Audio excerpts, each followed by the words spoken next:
Hello, hello. Thank you everybody for being here today. Today we're lucky enough to get to speak with Ben Schenkman, author of My Boss is the Devil and so much more. And we're doing things a little bit differently today. Today we're going to have a conversation about Ben's experience marketing and kind of go through the ins and outs of all of it. So without further ado, I've got a set of questions here from audience and from ourselves, and we just want to dive in. So you currently have the trilogy out. My Boss is the Devil, and then the subsequent sequel trilogy. Sorry, it's a trilogy. Um, how have you found that to be? How do you currently market your stories, and how do you find marketing a trilogy differs from marketing just a standalone? There's a lot of varying feedback that you'll find online in indie spaces about marketing in general. If your book is intended to be a series and you market it that way from the beginning, then until your series is at least, if not complete, at least well enough along that you can promote read through, which is like that's what they call it is read through is how many people buy book one and then book two and so on. That's kind of what you're going for when you're publishing a series is that you don't want people to read the first book and say that was nice, but then put it down. You want them to read through the series. And I made a deliberate choice when I published to call My Boss is the Devil book one of The Devil You Know, which meant it was actually a challenge marketing it at first. And for the most part, consensus seems to be when it is your first novel, and especially a debut novel, it is better to focus on writing the next books than it is to waste time and money on marketing because you don't have more to draw the reader in once they consume that book, then that's it for them. So return on investment for a single book is low.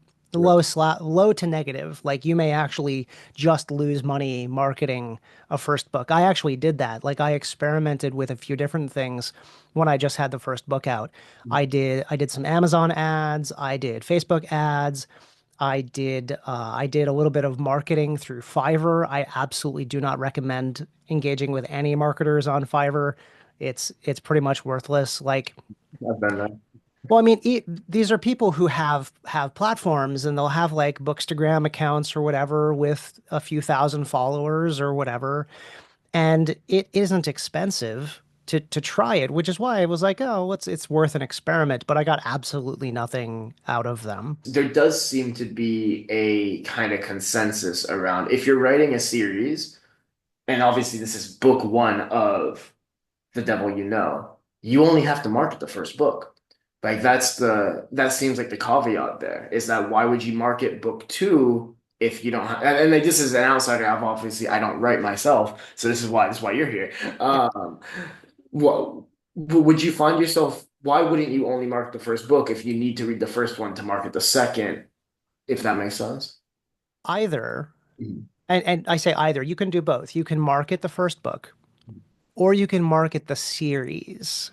You don't market book two or book three, you market the series. So like my most successful Facebook ads once I had the three books out, I did a A/B test between an ad just showing book one, which for the record, like book one has the most available formats too, like for accessibility and other reasons.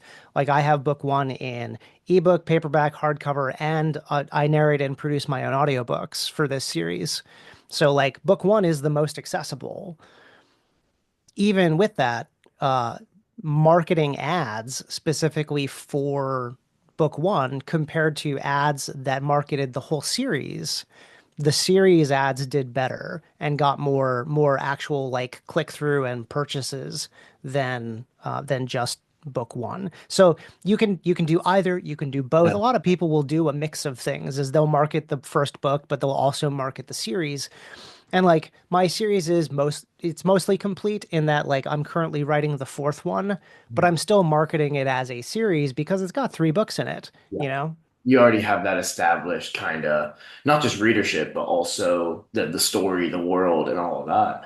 But to follow up on a more pointed question, this one might be a more fast track because I know we just touched on it. But what are if you had to think through the methods you've tried, what are the ones that have worked? What hasn't? And how would you say your kind of experience has evolved over time?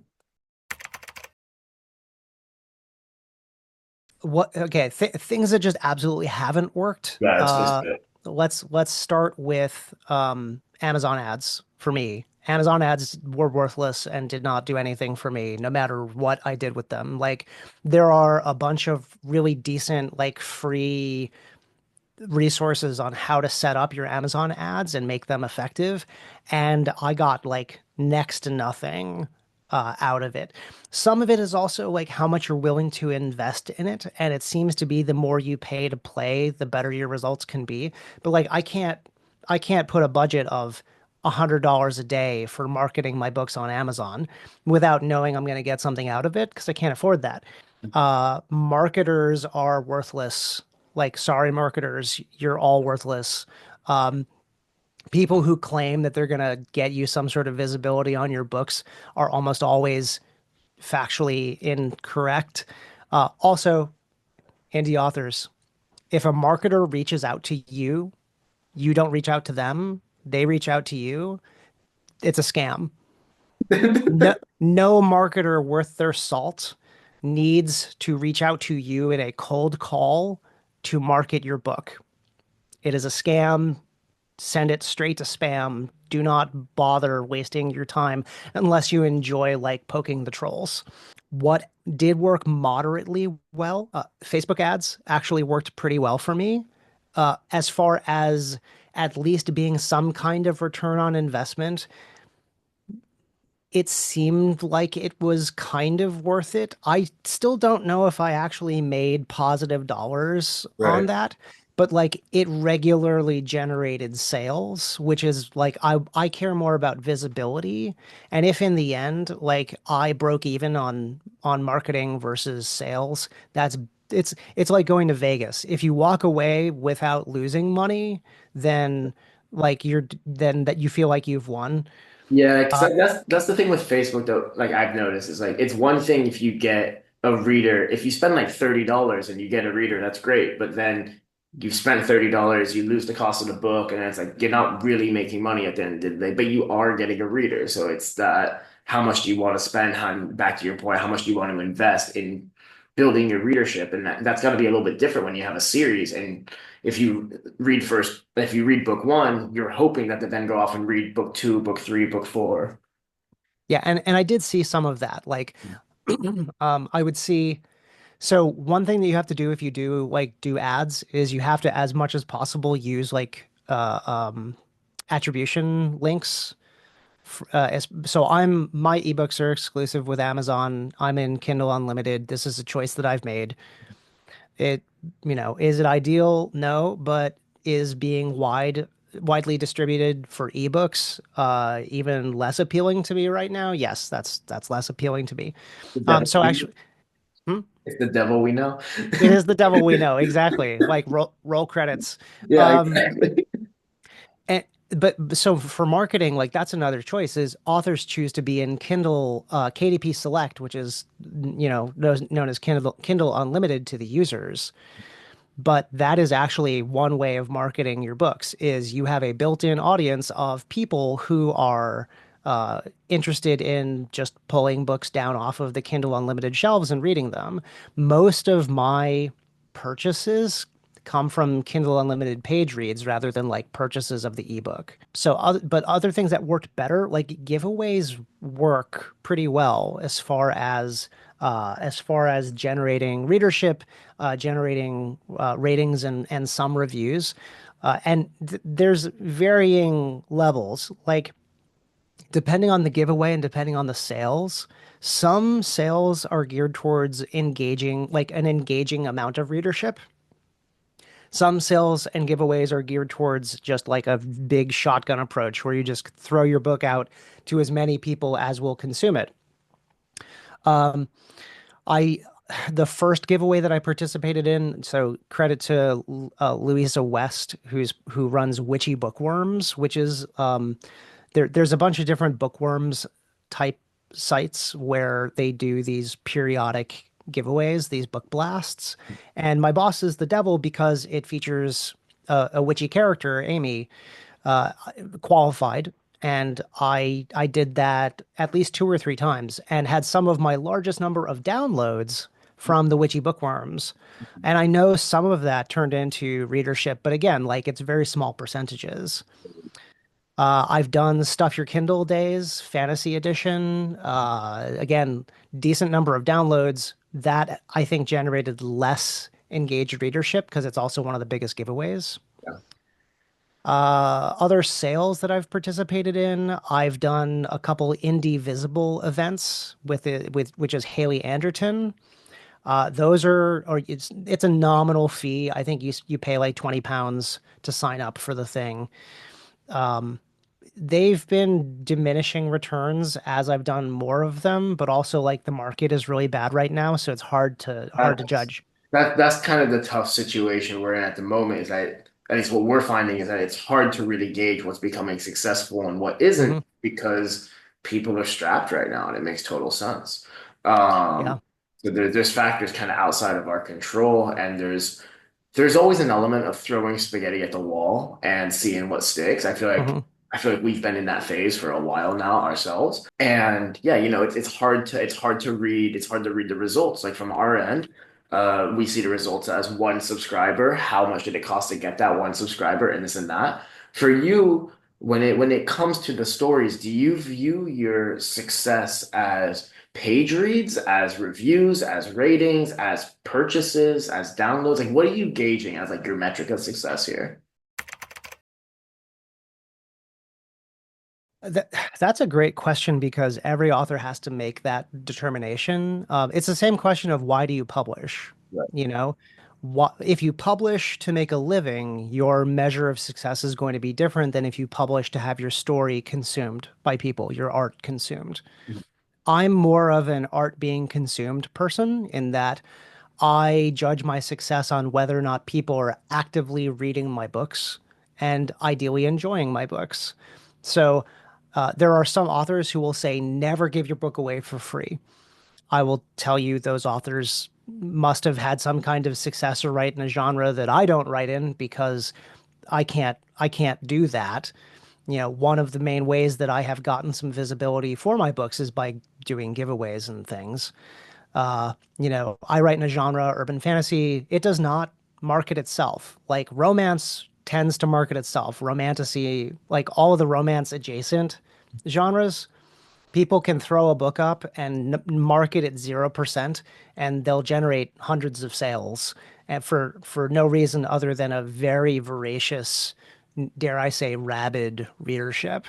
Have you ever, when it comes to writing and the stories and the plot and just kind of everything around it, have you ever made decisions surrounding, oh, this wouldn't market that well, so I'm going to do something different? Or at the end of the day, you still creating the art that you want to create, irregardless of whatever ends up working out. Yeah, I write what I write. I don't make so there's again, you're talking about do I write to market or do I write based on the inspiration? Yeah. And I don't write to market. Do I make choices about what is funniest sometimes? Mhm. Probably. And like so is that writing to market for a darkly humorous crowd? I don't know, Mhm. but I don't write to market in that like I don't make sure that I have the 5 tropes that every successful book needs. You know, it depends, but I don't write to market. But you're right, like that's another choice. So like if we want to get back to like the true basics of marketing a book, you can't ignore needing a good cover Yeah. and a decent blurb because it does not matter how much money you throw at marketing or how many books you give away if your cover is bad and your blurb is bad. And I have seen so many bad covers like lately. And Oh I'm not yeah. Like I'm not even just talking about like the generated AI crap. Like that's all over. And like I think you honestly, can tell. Like you can. I think we've had our moments where we've had to triple check, but like you can tell if a cover is AI. yeah, just things are a little too perfect Yeah. or like is in a certain way. Like I've even like the cover designers that I work with on like some of my newer books that are not related to the series. I've had to go back to them and say like, "Are you sure you didn't use AI in creating this draft of this?" And like they literally send me the 3D models that they've created. And it's like, oh, okay, that's why it looks like this, but no, you didn't. But because you're right, there's stuff that's on the edge, but like in indie readers, generally speaking, because there are some people who are all in on generative AI, and to them, I say you're not doing the math. But most indie readers that I know will not touch a book if the cover has any AI generated It's material on it. it's like you said, it's kind of the antithesis of what indie is all about at the end of the day. And to further your point about the cover, like yeah, like everyone says don't judge a book by its cover, but we do. Like Yeah. I don't care what people will say. Like we do judge books by their covers, and we all have those TBRs where, oh, this one looks interesting. I'm gonna pick it up. Like at the end of the day, if you see 30 books laying on the table, what is the first thing you see? It's the cover. You don't read the blurb first. The blurb is part two. The cover is part one. And then you flip the book over, you read the blurb. But until, like, no one's going to read your voice until they see the actual cover. So if you don't, and I think this is where indie can be difficult, is that you have to invest in, you're either an artist yourself or you have to invest in an artist.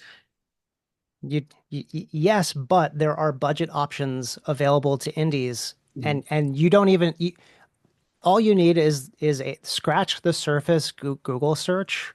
Like all of my covers are done by Get Covers, which is the budget arm of Miblart in Ukraine, and they use real human artists. They do not use AI, and they'll give you a cover and like their premium package, which gives you an ebook cover and a paperback cover and the source files and all of that stuff is $35. And like we can Yes, attest, the covers look nice.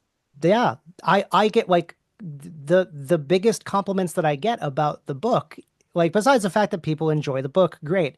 They love the covers and like that's what you want. And so yeah, it's yes, you have to invest, but you actually have to you'll invest more time because with a budget artist like that, there's a lot of back and forth to make it look good. For any indie author who says I can't afford a good cover, I'm just going to use generative AI, it's a lie. And they haven't even looked because I found get like I was a new indie author. I was not even in the community. I had never published before. I missed so many things on my checklist that I would use to launch a book now. But I found get covers in like 2 minutes. And so like no one's got an excuse. Right. No, and I think that's like, I didn't know they exist. And but at the same time, I'm not in the business of making covers. Like when it came to the logo and everything, to prevent the AI stuff, I literally have a video of the artist drawing the logo out because you just never know. Yeah. So I think it's really, and I appreciate all that you have to say about it because it is really important. It doesn't matter how great of a marketing campaign you have or how great of a giveaway you have, this or that. At the end of the day, if your cover isn't up to par, like you're gonna be, like you can only market something so well. Like, Hmm. so it's an interesting dynamic because there's so many there's so many different kind of pieces moving around. Like you have whether or not you're marketing a series or a standalone, you have the cover aspect, you have the blurb, you have the way that it's depicted on the Amazon page itself. You have all these giveaways. I know when you hit 50 ratings on Amazon, you get the what's it called, BookBub. So no, so it is mostly urban legend that if you have 50 reviews or 50 ratings on Amazon, that Amazon basically starts like pushing your book out there. Oh, I thought Um, you had a BookBub deal. so BookBub is you pay. So I was going to mention this. So I actually one thing I did for my Boss is the Devil is I did do a BookBub featured deal. But you pay for those. You Ah, okay. you apply. You tell them, hey, here's my book, here's my cover. I would like to have a BookBub featured deal, and they either accept you or they don't. So like they're picky. So they care about whether or not they're going to push a book with a bad cover. They're not going to do that. If your cover's bad, BookBub will decline your application. But yeah, you pay for that. It's at least a few $100s. But as far as giveaways go, the one thing I haven't done, I did the BookBub when I only had one book out. I would like to at some point do it again now that I have the other two books, because what I tend to do now from a marketing sales standpoint is I will I'll put book one on giveaway Yeah. and then I discount books two and three to like 99 cents. Okay. Because again, I want readers to pick up the series and read it. So if I'm giving away book one, I'm going to make books two and three look really appetizing. And then what I've seen in the giveaways now is I see a decent amount of, like, I call it buy through, in that if they pick up book one, they will then buy the ebooks for books two and three. And I think the last time I did a big giveaway with with all three books out, I think it was for every 40 or 45 ebooks of My Boss is the Devil that I gave away, I sold one of each of books two and three. Okay. And like, I don't know, like that I think feels pretty good to me compared to some other things. If there's no guarantee. Like, so you're saying out of 50, you don't know how many of them are actually reading it. And then out of the ones who read it, there's going to be a percentage that don't continue on. So you're kind of like playing with fractions and fractions. It'll Yeah. dilute. Yeah, yeah. Yeah, exactly. But my thinking is if they pick up a book for free and then they buy the next two cheap, they Yeah. might be more incentivized to actually read it because they have spent money on it. Like there's the logical fallacy that everyone has in that we don't think things hold value unless we pay for them. And so book giveaways, people will download 1,000 free books. They'll read a small fraction of them. But if I give them one for free and they pay $2 for the Well, other they're two, now they're locked in. Like now yeah, that they paid for it. yeah. It's no, and I think this is really interesting, the little psychology behind it all. Um, because I also wanted to follow up with talking about free marketing, social media. Because I did see the other day you had a TikTok pop offer too. Um, Did I? I thought you did. Um, I I don't know. I mean, to it define had pop off. well, I get it like, had like 100 people saving it. So oh, I didn't know if you saw direct translation from that. no. So like book talk marketing is like the worst. Um, the rule of thumb is you're supposed to post on TikTok 3 times a day. It's crazy. And I'm like, I don't have time for that. Like, I don't. I just don't. I got a full-time job, I got a kid, I got hobbies, I have to eat. I have like literally just I have other things I need to do than make TikToks. And so like I never get enough traction on TikTok for virality. Like none of my stuff is going to go viral because I can't be bothered to put that much effort into it. But again, like I'm not trying to do this for a living. If I were trying to do this for a living, I'd probably be making 3 TikToks a day. But again, like I care more that like I get more than a handful of like I average at least 100 page reads a day across 3 books. So like someone every day is reading my books. And like that's what I care about is that I continue to have a readership. So like yeah, I do social media as much as I can, but like oh my God, especially for like us neurodivergent people, like asking us to come up with some sort of repeatable schedule and engage regularly is like okay, but like what if I didn't do that? Like what if I Yeah, like, literally couldn't do that? like, believe it or not, it's just not what I want to be spending my afternoon doing. Yeah. I couldn't agree more. And I think this really hits back at what you said earlier of like before you even get started, think about what your actual goal is. Is your goal to make a living? Is your goal to just write a story because you have a story to tell and you want to leave some form of legacy? Is it to get people to actually read it? Because all of those are going to have different approaches to the end, like to your goal in that regard. So I think that's a really key point because then you'll have people going like, oh, how do I phrase this? Like there is a method. This is what I've learned over the years of like, if you want to make money selling books, there is a tried and true method. Just do what traditional publishers do. You pick a detective or like you write to market, you find that you do short chapters, you do a lot of chapters, you make them catchy, you do a lot of hooks, a lot of cliffhangers, all this kind of stuff. Like there's a method. You can Google it. But it depends on what story you want to actually tell. And Yeah. if A lot of it though is like it's also a lot of the stuff you're talking about is you just write romance. Like if you want to write for a living and you want to make money, write some romance and frankly in many cases the weirder the better and like you'll make money. there's that, and then there's also for me, it's books you see at an airport. You get like those Mm, detective, those murder mystery, like something where like yeah. someone can sit down and read the whole thing in a sitting. Those fly off shelves for better or The for worse.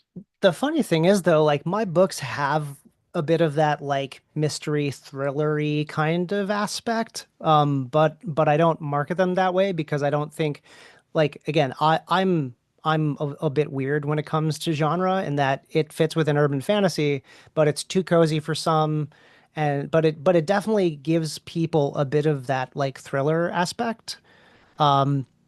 And like my book's a popcorn book. You could sit and read it in one session, but like I'm not getting that kind of readership because it's not hitting the right eyeballs, I guess, and that's the challenge.